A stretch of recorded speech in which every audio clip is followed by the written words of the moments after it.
ముందుగా మన తండ్రైన దేవునికి నా కృతజ్ఞతాస్తుతులు చెల్లిస్తూ ఉన్నాను.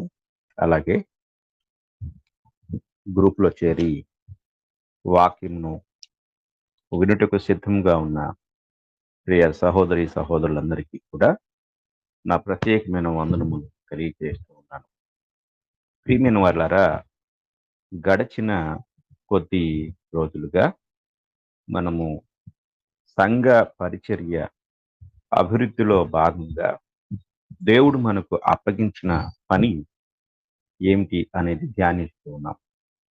అలాగే అందులో భాగంగా మనము ఆ దేవునికి ఇచ్చుట అనేది ఒక గొప్ప బాధ్యత అయినది అనే విషయాన్ని మనం నేర్చుకున్నాం. బైబిల్ మనకు ఇచ్చుటను గూర్చి ఎలా నేర్పించింది అనే సంగతులు మనం ధ్యానిస్తూ, పితరుల యుగంలో ఇచ్చుటను గూర్చి ఆజ్ఞ ఏమై ఉన్నది, ధర్మశాస్త్ర యుగంలో ఇచ్చుటను గూర్చి ఇశ్రాయేలు ప్రజలకు దేవుడు ఏమి ఆజ్ఞాపించాడు, అలాగే ప్రభువైన యేసుక్రీస్తు వారు ఇచ్చుటను గూర్చి ఏమి బోధించారు, అలాగే క్రొత్త నిబంధనలో సంఘము కానుకలు ఇచ్చిన విధానము, ఆ మనము కానుకలు ఎలా ఇవ్వాలి, ఎలా ఇవ్వకూడదు అనే విషయాలు, అలాగే క్రొత్త నిబంధన సంఘం యొక్క మాదిరిని గురించి మనం నేర్చుకున్నాం. ఇచ్చుటలో మనకు మాదిరి క్రొత్త నిబంధనలో ఉన్న సంఘము. క్రొత్త నిబంధనలో ఉన్న సంఘము ఎలాంటి మాదిరిని అనుసరించింది అనేది మనం గమనించినట్లయితే, వారు ఒక గొప్ప మాదిరిని అనుసరించినట్లుగా, అంటే ఆజ్ఞాపించిన దానికంటే ఎక్కువగా ఆ యొక్క నియమాన్ని అనుసరించుటలో వారు శ్రద్ధ వహించినట్టుగా మనం చూస్తా ఉన్నాం. అయితే ఈరోజు ఇచ్చుట వలన కలుగు ఆశీర్వాదములు అనే విషయాన్ని మనము ధ్యానిద్దాం. నేను నా మట్టుకు నేను ఈ అంశం ద్వారా అనుభవపూర్వకంగా నేర్చుకున్న విషయం ఏంటంటే, బాహ్యంగా కనపడేది ప్రభు పని కొరకు, ప్రభువు యొక్క సంఘం యొక్క అభివృద్ధి కొరకు, ప్రభువు యొక్క సేవా పరిచర్య విస్తరణ కొరకు అనే కారణాలు మనకి కనపడుతూ ఉన్నప్పటికీ, బాహ్యంగా అవి ఉన్నప్పటికీ అంతర్లీనంగా ప్రతి ఒక్కరి యొక్క ఆశీర్వాదము కొరకే దేవుడు ఈ నియమాన్ని పెట్టాడు అని నేను అర్థం చేసుకున్నాను. అంటే బాహ్యంగా అవన్నీ ఉన్నప్పటికీ, అంటే ఇచ్చుట యొక్క కారణాలు, అంటే ఎందుకు దేవుడు ఇవ్వాలి అని ఆజ్ఞాపించాడు అనే విషయాలు మనకి బోధించబడినప్పటికీ, అందులో దాగి ఉన్న ఒక గొప్ప సత్యం ఏమిటంటే, నీవు ఆశీర్వదించబడుటకు ఇది ఒక ప్రత్యేకమైన కారణమై ఉన్నది అనే విషయాన్ని ప్రతి ఒక్కరూ తెలుసుకోవాలి అని నేను కోరుతున్నాను. అంటే ప్రతి విశ్వాసి యొక్క ఆశీర్వాదాన్ని దేవుడు ఇందులో గుప్తం చేసి ఉంచాడు, దాచి ఉంచాడు. అంటే నీ ఆశీర్వాదానికి కారణం నీవు దేవునికి ఇచ్చుట అనేది. నీవు దేవునికి ఇచ్చుట ద్వారా నీవు భౌతికంగా, ఆత్మీయంగా అన్ని విధాలా ఆశీర్వదించబడతావు. ఇది ఒక గొప్ప నిగూఢమైన సత్యము.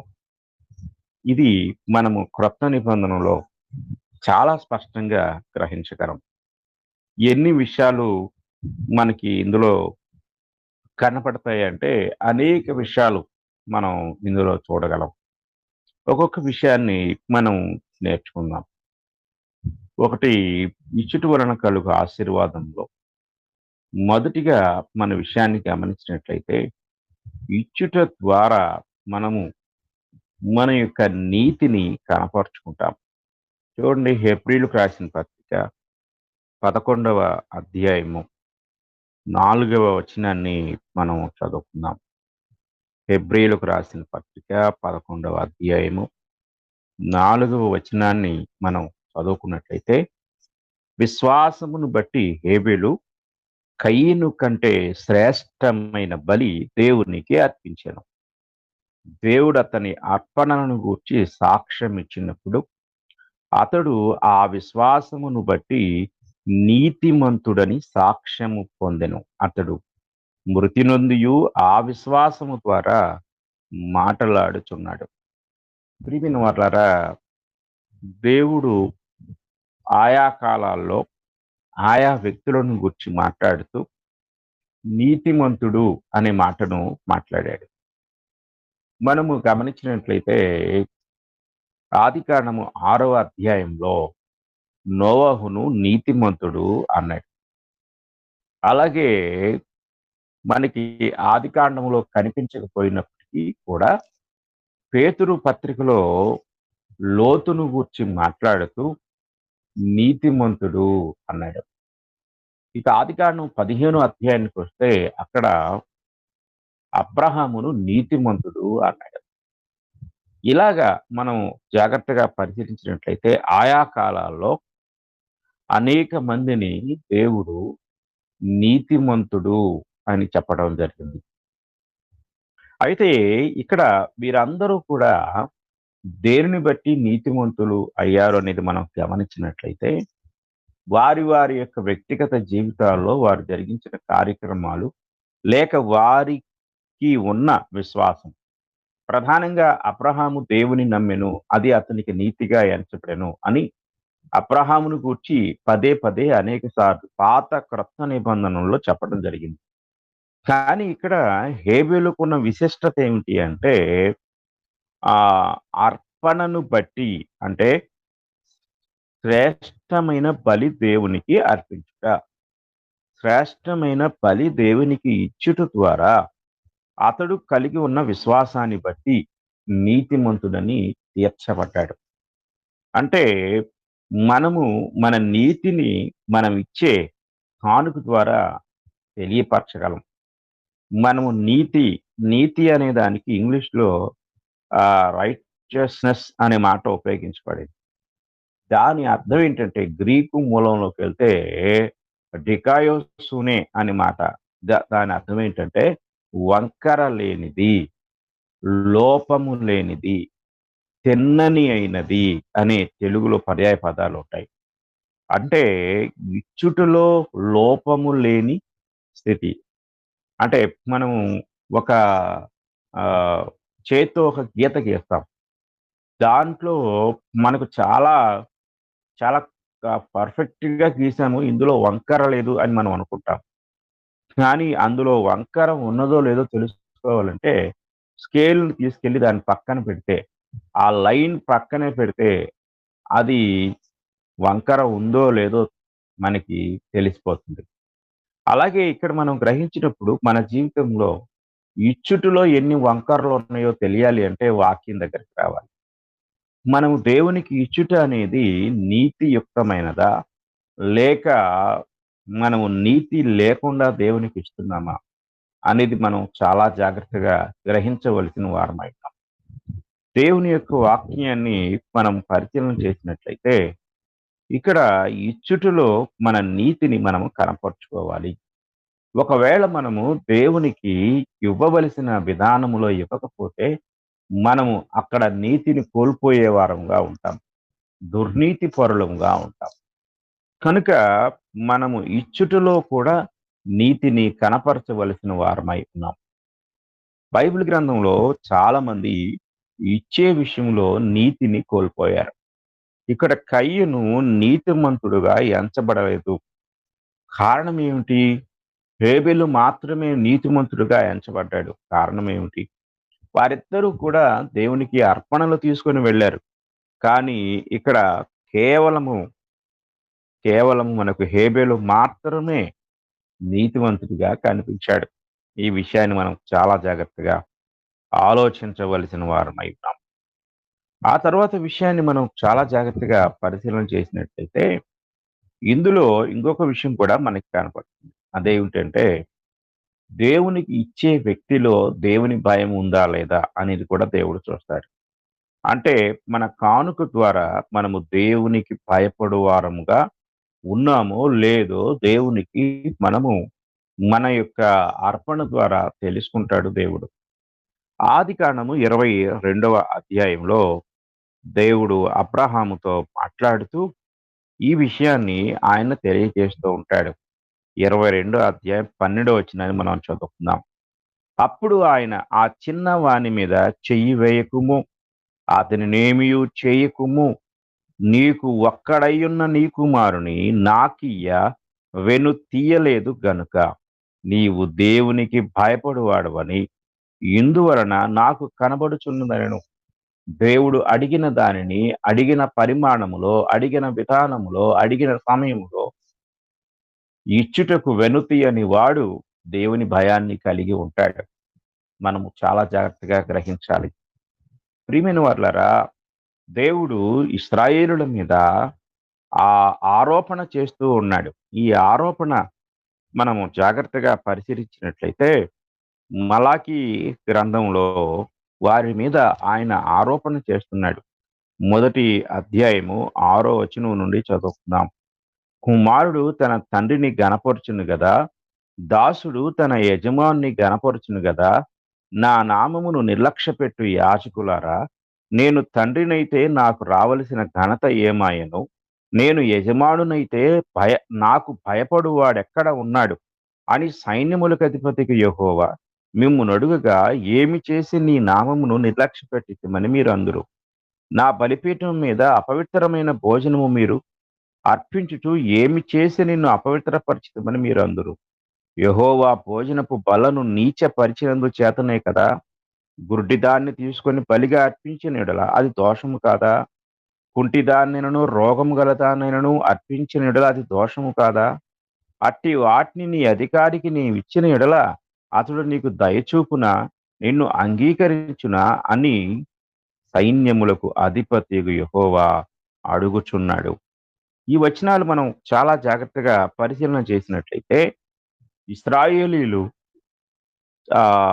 దేవునికి ఇచ్చే విషయంలో శ్రేష్టమైనవి, పవిత్రమైనవి, లోపము లేనివి, దోషము లేనివి, కళంకము లేనివి ఇవ్వాలి అనేది దేవుడు నిర్గమకాండం, లేవికాండం, సంఖ్యాకాండం అనేక సార్లు చెప్పాడు. అయితే వారు శ్రేష్టమైన వాటిని వారు తింటున్నారు. అలాగే శ్రేష్టమైన వాటిని వ్యాపారులకు అమ్ముకొని లాభాన్ని సంపాదించుకుంటున్నారు. కానీ వారు దేవునికి ఇచ్చేటప్పుడు వ్యాపారస్తులు కొనని వాటిని, పనికిరాని వాటిని, కుంటి వాటిని, గుడ్డి వాటిని, అపవిత్రమైన వాటిని, కళంకము కలిగిన వాటిని, లోపము కలిగిన వాటిని తెచ్చి దేవునికి ఇస్తున్నారు. అంటే వారు ఏం లేదు అంటే భయం లేదు. అబ్రహాములో దేవుడు ఏం చూశాడంటే, నీవు దేవునికి భయపడువాడు. ఈరోజు దేవునికి మనం కానుక ఇచ్చేటప్పుడు ఆ భయముతో, అయ్యో నేను పరిశుద్ధుడైన దేవునికి ఇస్తున్నాను, సర్వశక్తిమంతుడైన దేవునికి ఇస్తున్నాను అనే స్పృహ కలిగినప్పుడు మనలో మనం ఇచ్చే కానుక భయముతో, భక్తితో ఇస్తాం. మనం ఎవరైనా ఒక అధికారికి ఏదైనా ఇచ్చేటప్పుడు ఎలాంటి దాన్ని ఇస్తాము అది మనము గ్రహించాలి. మనము ఎవరైనా అతిథులు వచ్చినప్పుడు వాళ్ళకి ఎలా మనం సర్వీస్ చేస్తాము, ఎలా వారి వారి విషయంలో మనం ధనాన్ని ఖర్చు పెడతాము, ఆతిథ్యం ఇస్తాము, ఇవన్నీ కూడా ఎదుటివారికి అర్థమవుతూ ఉంటాయి. ఇది మనం జాగ్రత్తగా గ్రహించాలి. అలాగే దేవునికి ఆ ఆరాధనలో మనం కానుకలు ఇస్తాము.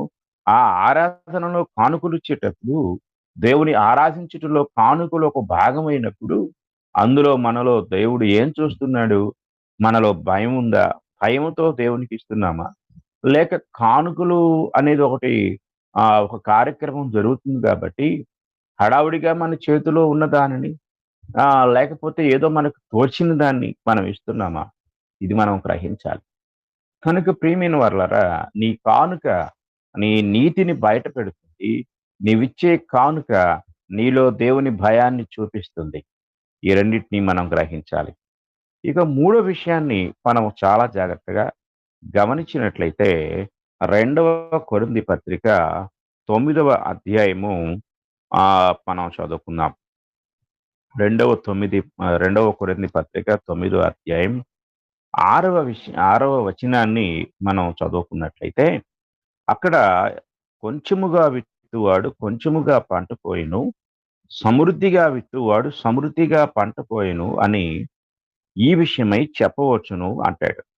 అలాగే 8వ వచనాన్ని కూడా మనం చదువుకుంటే, మరియు అన్నిటి యందు ఎల్లప్పుడూను మీరు సర్వ సమృద్ధి గలవారై ఉత్తమమైన ప్రతి కార్యము చేయుటకు దేవుడు మీ ఎడల సమస్త విధములైన కృపను విస్తరింప చెయ్యగలడు.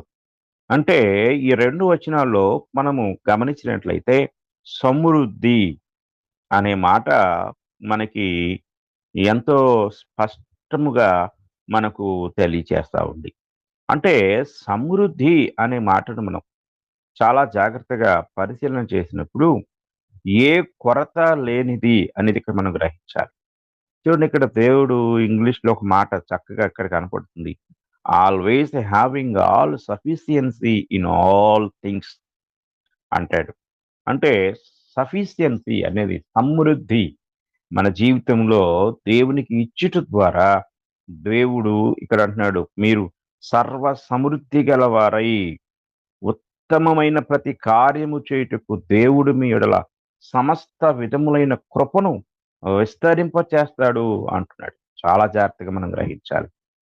కనుక సమృద్ధి చాలా జీవితాల్లో, నా జీవితంలో సమృద్ధి లేదు, నేనింకా కొరతతో ఉన్నాను, లోటుతో ఉన్నాను అని నువ్వు ఒకవేళ భావిస్తూ ఉంటే, నువ్వు దేవునికి ఇవ్వటంలో వెనకబడిపోతున్నావేమో. కనుక నువ్వు దేవునికి సమృద్ధిగా ఇవ్వు. ఇక్కడ ఒక కొలత చెప్పాడు. కొంచెముగా విత్తువాడు కొంచెముగా పంట కోయడం. ఇక్కడ విత్తటం అంటే ఏంటో నేను పోయినసారి చెప్పాను. దేవుని సన్నిధిలో నీవిచ్చే కానుక భూమిలో నీవు వేసే విత్తనము లాంటిది. విత్తనం ఏ విధంగా నాటబడి అది ఒక్కటే నాటబడదు.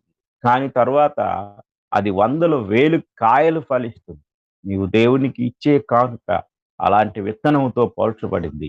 నువ్వు దేవుడు నిన్ను సమృద్ధిగా ఆశీర్వదిస్తాడు. నువ్వు దేవునికి ఇచ్చుట ద్వారా. నీలో ఉన్న ప్రతి కొరత తీర్చబడుతుంది. నీవు దేవునికి ఇచ్చుట ద్వారా అనే విషయాన్ని ప్రతి ఒక్కరూ గ్రహించాలి. ఆ తర్వాత ఇంకొక గొప్ప సంఘటన ఇక్కడ మనకి కనపడుతుంది. అనేకులను మనం ప్రేరేపించే వారంగా ఉంటాం. అంటే ఒక స్థానిక సంఘములో సమృద్ధిగా ఇవ్వటంలో నీవు ఒకటి నీ నీతిని కనపరుచుకుంటావు. నీ ఆశీర్వాదాన్ని పొందుకుంటావు. నువ్వు సమృద్ధిగా ఆశీర్వదించబడతావు. అంత మాత్రమే కాదు, నిన్ను బట్టి అనేకులు ప్రేరేపించబడతారు అనే సత్యాన్ని మనము చాలా జాగ్రత్తగా గ్రహించాలి. పాత నిబంధనలో మనము మొదటి రాజుల గ్రంథము 17వ అధ్యాయం 10-15 వచనాలు చదువుకుంటే, అక్కడ సారెపతు విధవరాలిని గూర్చి మనం ధ్యానించాం. అయితే సారెపతు విధవరాలిని గూర్చిన ఆ వృత్తాంతము పాత నిబంధనలో రాజుల గ్రంథంలో మాత్రమే మనకు కనపడుతుంది. కానీ ఇక్కడ మనము మార్కు సువార్త క్రొత్త నిబంధనలోకొస్తే, మార్కు సువార్త 12వ అధ్యాయాన్ని మనం చదువుకున్నప్పుడు అక్కడ మనము 1వ వచనం నుండి మీరు చదవండి. అనేక విషయాలు అందులో కనపడతాయి. అందులో ప్రధానంగా యేసుక్రీస్తు వారు ఒక ఆహ్, ఇక్కడ అంటే సారెపతు విధవరాలిని గూర్చి ఆయన అక్కడ ఉన్న యూదులకు బోధిస్తూ ఉంటాడు. అంటే సారెపతు విధవరాలును గూర్చిన వృత్తాంతాన్ని మనము రాజుల గ్రంథంలో చూసాం. కానీ యేసుక్రీస్తు వారు మరి ఆ ఆ యొక్క స్త్రీని గూర్చిన ప్రస్తావన మనకు ఈ యొక్క మార్కు సువార్త 12వ అధ్యాయంలో ఆయన ఎంతో స్పష్టంగా తెలియజేస్తూ ఉంటాడు.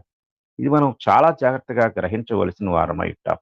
అంటే ఇశ్రాయేలులో అనేక మంది విధవరాలున్నా కూడా ఆహ్, ఏలీయా ఆ యొక్క సారెపతులోనున్న విధవరాలు దగ్గరికే వెళ్ళాడు అని యేసుక్రీస్తు వారు, అంటే ఏలియా కాలంలో జరిగిన సంఘటన మనకి యేసుక్రీస్తు వారి యొక్క కాలంలో కూడా చెప్పబడటాన్ని మనం చూస్తూ ఉన్నాం. అంటే ఇక్కడ ఆమె ఆమెను ఏ ప్రభువైన యేసుక్రీస్తు వారు మాదిరిగా చూపిస్తున్నాడు. అంటే అనేకులను ప్రేరేపించే ఒక గొప్ప సంఘటన మనకి కనపడుతుంది. అలాగే మార్క్స్ వార్త 12వ అధ్యాయము 42వ వచనాన్ని మనం చదువుకున్నట్లయితే, ఒక బీద విధవరాలు వచ్చి 2 కాసులు వేయగా ఆయన తన శిష్యులను పిలిచి కానుక పెట్టెలో డబ్బులు వేసిన వారందరికంటే ఈ పేద విధవరాలు ఎక్కువ వేసినని మీతో నిశ్చయముగా చెప్పుచున్నాను అంటాడు. అంటే బీద విధవరాలి యొక్క 2 కాసులు అనేకులకు ప్రేరణ. ఈరోజు అంటే అక్కడ ప్రభువు గుర్తించిన ఆ కానుక ఈరోజు మనం చదువుకుంటున్నాం. మన తరువాత వారు చదువుతారు. బైబిల్ గ్రంథం ఉన్నంత కాలం, ఈ లోకం ఉన్నంత కాలము పేద విధవరాలి యొక్క కానుక లేక సారిపోత విధవరాలు ఏలియాకు ఏ విధంగా ఆమె తన బిడ్డకు మానుకొని రొట్టెలు ఇచ్చిందో, ఇవన్నీ కూడా అనేకుల నోట చదవబడుతూ ఉంటాయి. అనేకులకు పాఠంగా ఉంటాయి. అనేకులకు బోధించబడుతూ ఉంటాయి. అలాగే నీ జీవితంలో, నీ కాలంలో, నీ యొక్క విశ్వాస జీవితంలో నీవు దేవునికి యథార్థంగా ఇచ్చినట్లయితే, నీవు ఎక్కడైతే ఏ స్థానిక సంఘంలో అయితే దేవుని ఆరాధిస్తున్నావో, అక్కడ నీవు ఒక మంచి మాదిరిని ఇస్తావు. అనేకులు నిన్ను చూసి ప్రేరేపించబడతారు. కనుక మనము ప్రేరేపించుదాం. అనేకుల్ని ప్రేరేపిస్తాం. ఇది మనము చాలా జాగ్రత్తగా గ్రహించవలసిన వారమై ఉన్నాం. కనుక ఇచ్చుట ద్వారా ఎన్ని ఫలితాలున్నాయో ఇక్కడ మనము జాగ్రత్తగా గ్రహించవలసిన వారమై ఉన్నాం. ఆ తరువాత ఇంకొక విషయాన్ని మనం గమనించినట్లయితే, 2వ కొరింథీ పత్రిక 9వ అధ్యాయము 8వ వచనంలో అక్కడ పౌలు గారు అంటూ ఉంటాడు, దేవుడు మీ ఎడల చూడండి మరియు అన్నిటి యందు ఎల్లప్పుడూ మీలో మీరు సర్వ సమృద్ధి గలవారై ఉత్తమమైన ప్రతి కార్యము చేయుటకు. అంటే కొన్నిసార్లు మనం అనుకుంటూ ఉంటాం, ఇంత గొప్ప కార్యాన్ని జరిగించడానికి ఇది నాకు సాధ్యం అవుతుందా అనే విషయాన్ని. మీకు నేను ఒక విషయాన్ని చెప్తాను. నేను ప్రతి సంవత్సరం కాకినాడ అంటే ట్రైనింగ్ అయిన దగ్గర ట్రైనింగ్‌లో ఉన్నప్పుడు చూశాను. అంటే 94 సంవత్సరంలో అక్కడ నుండి నేను గమనిస్తూ ఉంటాను. అక్కడ ఎలాంటి వి విదేశీ సహాయం లేకుండా మీటింగులు నిర్వహించబడతాయి. అంటే స్వదేశీ సహోదరుల యొక్క సహాయంతో, స్వదేశీ స్థానిక సంఘాల సహాయంతో ఆ మీటింగులు నిర్వహించబడాలని ఒక ఆలోచనతో అవి జరిగించబడుతూ ఉన్నప్పుడు, ఆయా ప్రాంతాల నుండి వచ్చిన వారు కానుకలు ఇస్తూ ఉంటారు. అలా కానుకలు ఇచ్చినప్పుడు ప్రతి సంవత్సరం కూడా ఆహ్, అవి వింటూ ఉన్నప్పుడు నేను అనుకుంటూ ఉండేవాడిని. ఇలాగా ఎప్పుడైనా నేను ఇవ్వగలనా? ఇది సాధ్యం అవుతుందా? ఇది అసలు సాధ్యం కాదు. నా జీవితంలో ఎప్పుడు కూడా ఇంతగా ఇవ్వాలి అనేది ప్రస్తుతం నాకున్న పరిస్థితి, లేక నేను నడిపిస్తున్న స్థానిక సంఘం యొక్క ఆర్థిక పరిస్థితిని బట్టి ఇది ఎవరో ఇస్తుంటే చూసి సంతోషించడం తప్ప, నేను ఇలాగ ఇవ్వటం అనేది సాధ్యం కాదు అని అనుకుంటూ ఉండేవాడిని. ప్రతిసారి కూడా ఆ కానుకలు అక్కడ ఏం చేస్తారంటే ఎప్పటికప్పుడు ఆ కానుకల వివరాలు అక్కడ తెలియజేస్తారు. కానుకలు ఇచ్చిన వారి పేర్లు చదివి, మొత్తం ఎంత కానుకలు వసూలైంది, అందులో ఎంత ఖర్చయింది, అందులో ఎంత మిగిలింది, లేక ఎంత తక్కువైంది అనే విషయాలు ప్రతి అంటే ఇచ్చిన ప్రతి వ్యక్తికి వ్యక్తిగతంగా ఇంటికి లెటర్ రాసి వివరాలు తెలియజేస్తారు. అక్కడున్న ఒక గొప్ప విధానం అది. అక్కడ ఎంత ఖర్చయిందనేది ఫైనల్‌గా చెప్తారు. ఎంత వసూలైంది చెప్తారు. అలాగే ఇచ్చిన ప్రతి ఒక్కరికి వ్యక్తిగతంగా లెటర్ రాసి మీరెంత ఇచ్చారు అనేది మీకు థాంక్స్ చెప్తూ అక్కడ ఎంత వసూలైంది అనేది చెప్తారు. అయితే ప్రతిసారి నేను అనుకునేవాడిని, ఈ లెటర్‌లో నేనిచ్చేది ఎక్కడో ఒక మూలన అంటే తక్కువ సంఖ్య. నేనెప్పుడైనా ఇలా ఇవ్వగలనా అని నేను ప్రతిసారి కూడా ఆ కానుకల దగ్గరికొచ్చేసరికి బాధపడుతూ ఉండేవాడిని. ఇవ్వలేకపోతున్నామని. కానీ దేవుని కృపను బట్టి నేను ఒకప్పుడు ఇచ్చిన దానికంటే కూడా నేను అలాగే నాతో వచ్చిన సహోదరులు, అలాగే స్థానిక సంఘాలు గొప్పగా ఇచ్చే భాగ్యాన్ని దేవుడు అనుగ్రహించాడు. అంటే ఇక్కడ నేను నా గురించి చెప్పడం లేదు. ఈ ఈ విషయాన్ని మీరు మనసులో పెట్టుకోవాలి.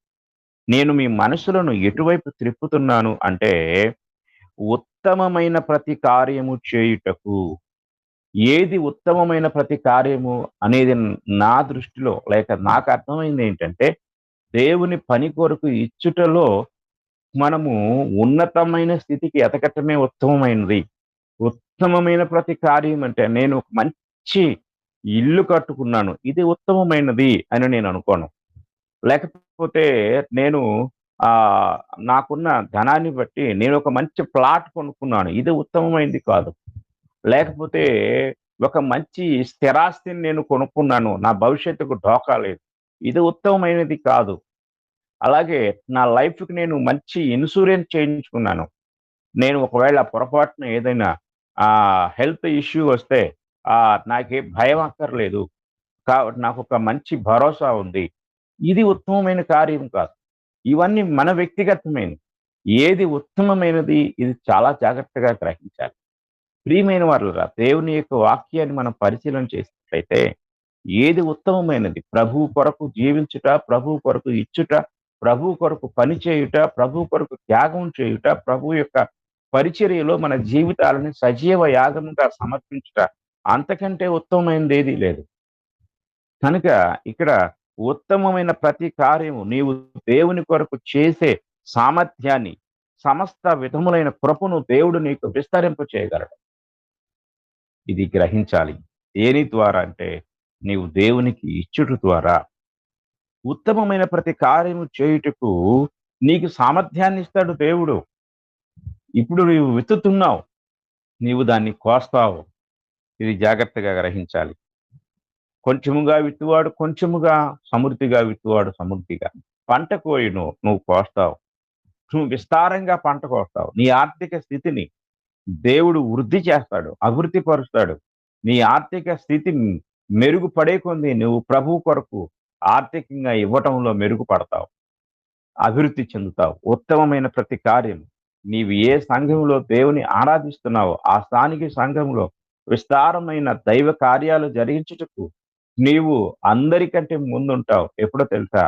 ఇదిగో నీవు దేవునికి ఇచ్చుటలో అభివృద్ధి పొందినప్పుడు. కనుక ఇక్కడ మనం గ్రహించవలసిన వారమైన సమస్త విధములైన కృపను పొందుదు. అలాగే 2 కొరింథీ పత్రిక 9వ అధ్యాయము 10వ వచనాన్ని మనం చదువుకున్నట్లయితే అక్కడ ఆ వచనం చివరిలో ఒక మాట ఉంది.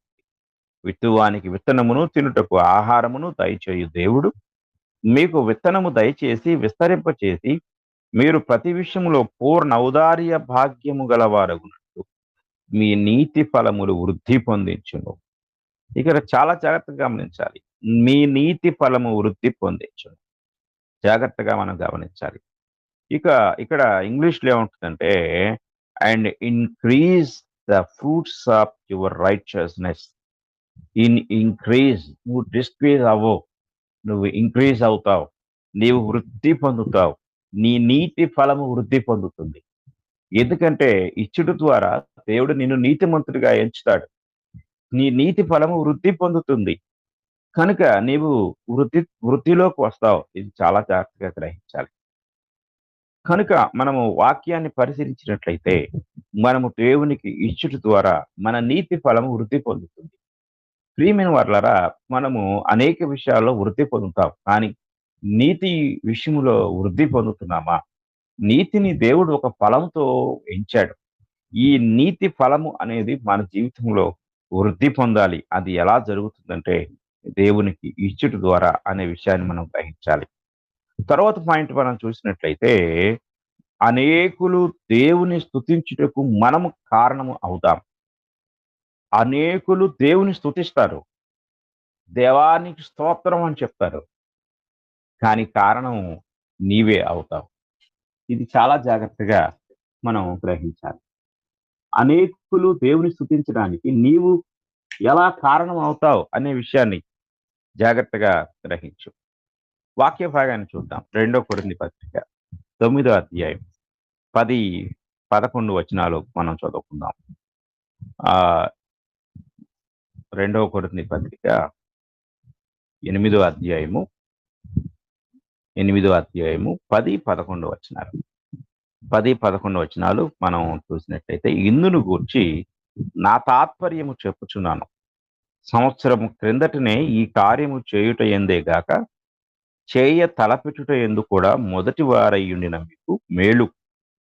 కావున తలపెట్టుటకు సిద్ధమైన మనసు మీలో ఎలాగు కలిగనో అలాగే మీ కలిమి కొలది సంపూర్తి యగునట్లు మీరు ఆ కార్యమును ఇప్పుడు నెరవేర్చుడి.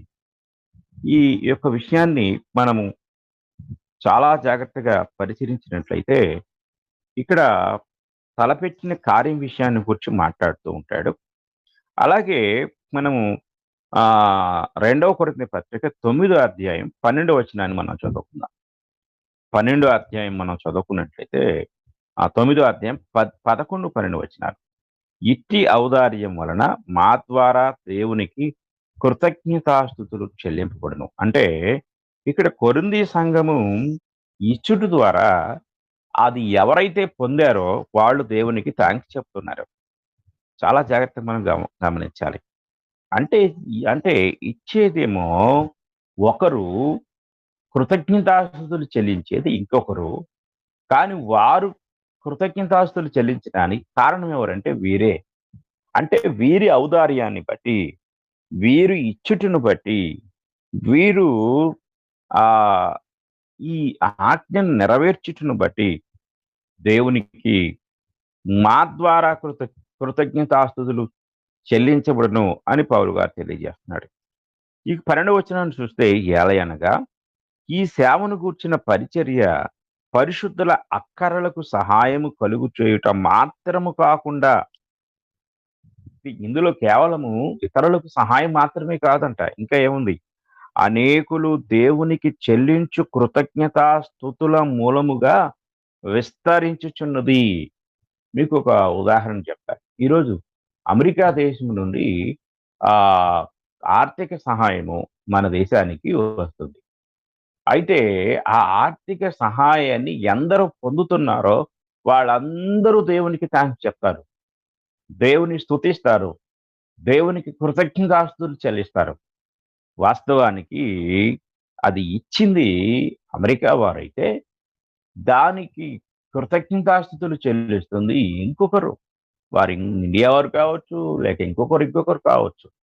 అంటే దేవుడు ఆరాధించబడటానికి, దేవునికి కృతజ్ఞతాస్తుతులు చెల్లించబడటానికి ఇచ్చిన వారు కారణం అవుతున్నారు.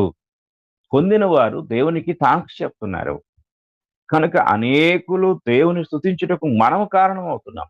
నీవిచ్చే కానుక అది ఎవరికి ఉపయోగపడిందో, ఎవరి అవసరత తీర్చిందో, ఏ పనికి ఉపయోగపడిందో, ఆ పని ద్వారా దేవునికి కృతజ్ఞతాస్తుతులు చెల్లించబడుతూ ఉంటాయి. ఇది చాలా జాగ్రత్తగా మనం గ్రహించవలసిన వారమయున్నాం.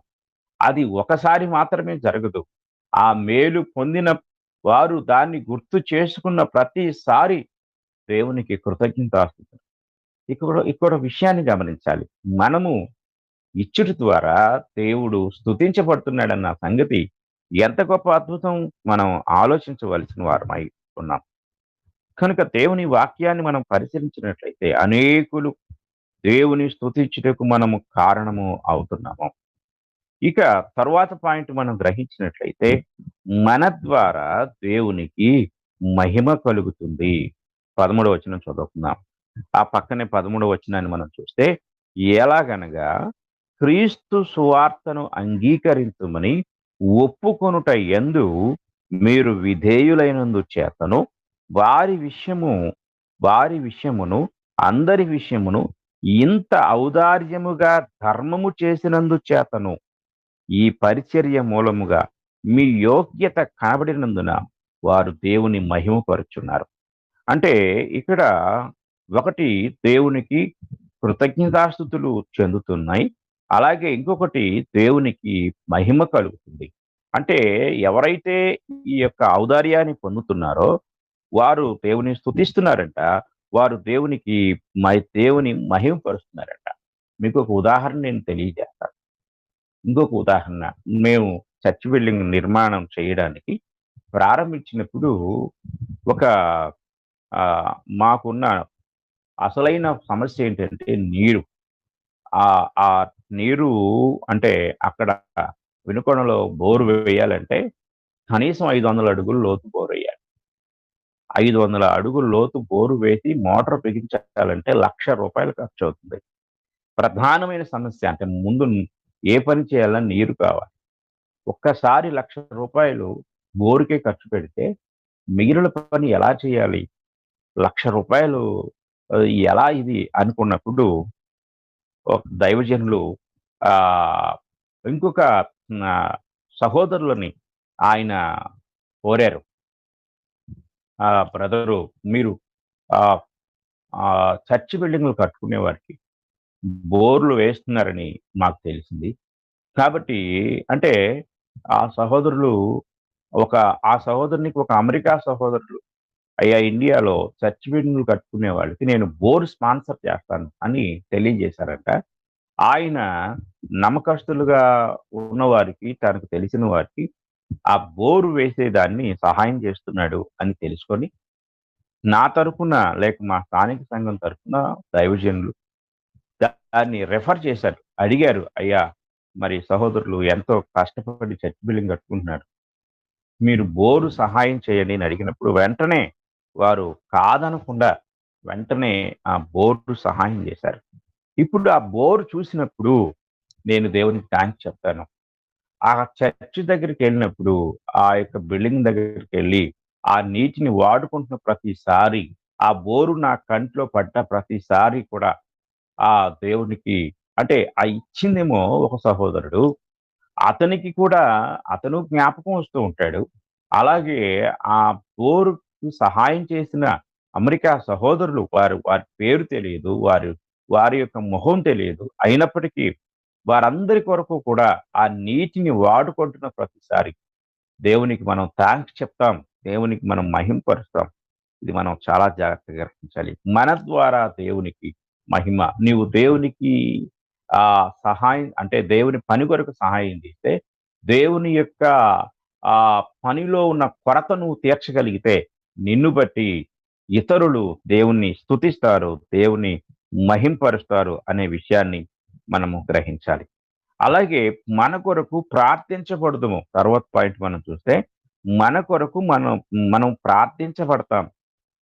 అక్కడే 14 వచనాన్ని కూడా మనం చదువుకున్నట్లయితే చూడండి, మనము చూసినప్పుడు, "మరియు మీ ఎడల దేవుడు కనుపరిచిన అత్యధికమైన కృపను చూచి, వారు మీ నిమిత్తమై ప్రార్థన చేయుచు మిమ్మును చూడవలెనని ఎక్కువ కోరిక కలిగి ఉన్నారు."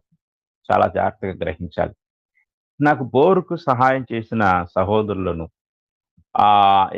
ఎప్పుడైనా సరే ఏఐసీఓసీ మీటింగులు జరుగుతూ ఉన్నప్పుడు సంవత్సరానికి ఒక్కసారో, రెండొకసార్లో ఆయన ఆంధ్ర వస్తాడు.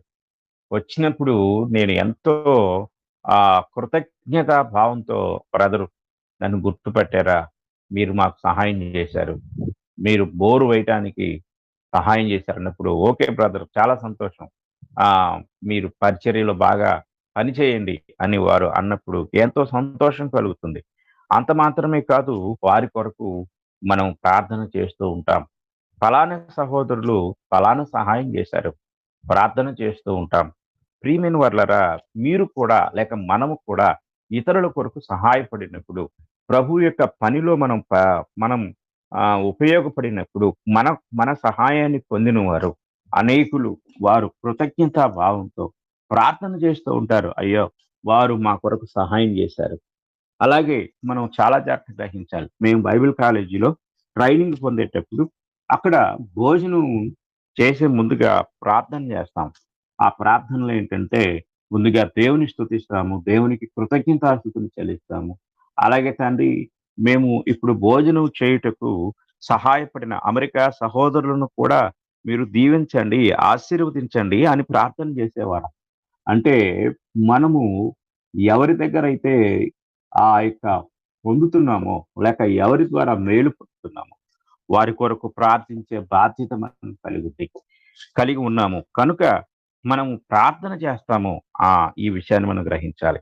అలాగే మన కొరకు మనం ఇతరులకు సహాయం చేసినప్పుడు, వారు మన కొరకు ప్రార్థిస్తారు. ఈ విషయాన్ని గ్రహించాలి. అలాగే మనం గమనించినట్లయితే ఫిలిప్పీయులకు రాసిన పత్రిక 4వ అధ్యాయం 17వ వచనం మనం చదువుకున్నట్లయితే, మన లెక్కకు విస్తార ఫలమున్నది అని పౌలు గారు తెలియజేస్తూ ఉంటాడు. 4వ అధ్యాయం 17వ వచనాన్ని మనం చదువుకుందాం. "నేను ఈవిని అపేక్షించి ఇలాగు చెప్పుటలేదు గాని, మీ లెక్కకు విస్తార ఫలము రావాలనని అపేక్షించుచున్నాను." అంటే మన లెక్క రాయబడుతుంది. చాలా జాగ్రత్తగా గ్రహించండి. మీరు ఇచ్చే లెక్క దేవుడు రాస్తున్నాడు. మీ లెక్కకు ఫలం ఉంటుంది. మన లెక్కకు దేవుడు విస్తార ఫలాన్ని ఇస్తాడు. కనుక ఇది మనం చాలా జాగ్రత్తగా గ్రహించవలసిన వారమై ఉన్నాం. ఆ తరువాత 19వ వచనం, అక్కడే 4 అధ్యాయం 19వ వచనం చూస్తే, కాగా దేవుడు తన ఐశ్వర్యము చొప్పున క్రీస్తు యేసునందు మహిమలో మీ ప్రతి అవసరమును తీర్చును. ఈ విషయాన్ని మనం చాలా జాగ్రత్తగా గ్రహించవలసిన వారమై ఉన్నాం. దేవుడు మన ప్రతి అవసరత తీర్చేవాడై ఉన్నాడు. మన లెక్కకు ఆయన విస్తార ఫలాన్ని అనుగ్రహిస్తాడు. అలాగే క్రీస్తు యేసునందు మనకు ఒక మంచి ప్రతిఫలం అనుగ్రహించబడుతుంది. కనుక మన ప్రతి అవసరాన్ని ఆయన తీర్చేవాడుగా ఉంటాడు. ఉదాహరణకు సారెపతు విధవరాలు ఒక రొట్టెను ఇస్తే, అది ఒక చిన్న ముక్కను ఇస్తే 3.5 సంవత్సరాల పాటు దేవుడు ఆమెను పోషించాడు. మనకు విస్తార ఫలం ఉంది. మన ప్రతి అవసరం దేవుడు తీర్చుతాడు. ప్రియ సహోదరి, ప్రియ సహోదరుడా, నీవు దేవుని పరిచర్యకి ఇచ్చి నష్టపోవు. నీ యొక్క జేబు కొరత అవ్వదు. కనుక చాలా మంది దేవునికి ఇస్తే ఏదో అపారమైన నష్టం కలిగినట్లుగా భావిస్తూ ఉంటారు. ఎన్ని ఆశీర్వాదాలు ఉన్నాయో చూడండి. ఎన్ని ఆశీర్వాదాలు మనకు దేవుని వాక్యం తెలియజేస్తుందో మనం గ్రహించాలి. ఇక చివరిగా మనము వాస్తవమైన జీవాన్ని సంపాదించుకుంటాం. వాస్తవమైన జీవము అంటే ప్రస్తుతం మనం జీవించే జీవితము వాస్తవమైనది కాదు. ఇది డూప్లికేట్. ఇది ఒరిజినల్ కాదు. అసలైన ఒరిజినల్ లేక వాస్తవమైనది ఎక్కడుందంటే పరలోకంలో ఉంది. చూడండి, తిమోతి మొదటి పత్రిక 6వ అధ్యాయం 18వ వచనాన్ని మనం చదువుకుంటే, వారు వాస్తవమైన జీవమును సంపాదించుకొను నిమిత్తము రాబోవు కాలమునకు మంచి పునాది తమ కొరకు వేసుకొనుచు మేలు చేయువారును సత్క్రియలు అను ధనము గలవారును ఔదార్యము గలవారును తమ ధనములో ఇతరులకు పాలిచ్చువారునై ఉండవలనని వారికి ఆజ్ఞాపించం. ఈ విషయాలు మనం చాలా జాగ్రత్తగా పరిశీలన చేసినట్లయితే దేవుని వాక్యము ఎంతో స్పష్టంగా మనకు తెలియజేస్తా ఉంది. కనుక మనం వీటన్నిటి ద్వారా వాస్తవమైన జీవం అనగా నిత్య జీవానికి మరొక పేరు పౌలు గారు పెట్టిన పేరు వాస్తవమైన జీవము, ఒరిజినల్ లైఫ్, ట్రూ లైఫ్. ఈ ట్రూ లైఫ్ ఎక్కడుందంటే పరలోకంలో. ఆ ట్రూ లైఫ్ నువ్వు పొందుకుంటావు ఈ ఈ యొక్క ఇచ్చుట ద్వారా. కనుక ప్రియమైన వారలారా, ఈ విషయాలు మనం చాలా జాగ్రత్తగా పరిశీలించినట్లయితే దేవుడు ఈ విషయాల ద్వారా మనకు అనేక విషయాలు తెలియజేస్తున్నాడు. కనుక ఇచ్చుట ద్వారా కలిగే ఆశీర్వాదాలు ఇన్నున్నాయి, ఇన్ని పనులు జరుగుతాయి. కనుక మీరు కూడా స్థానిక సంఘంలో ఇచ్చుట అనే ఒక బాధ్యతాయుతమైన పనిని దేవుని వాక్యానుసారంగా నెరవేర్చడం ద్వారా ఈ ఆశీర్వాదాలన్నీ పొందుకోవాలని ప్రేమపూర్వకంగా మీకు తెలియజేస్తూ ఈ మాటలు ముగిస్తున్నాను. ఇంతవరకు శ్రద్ధగా విన్న మీ అందరికీ హృదయపూర్వకమైన వందనములు తెలియజేస్తూ ఉన్నాను.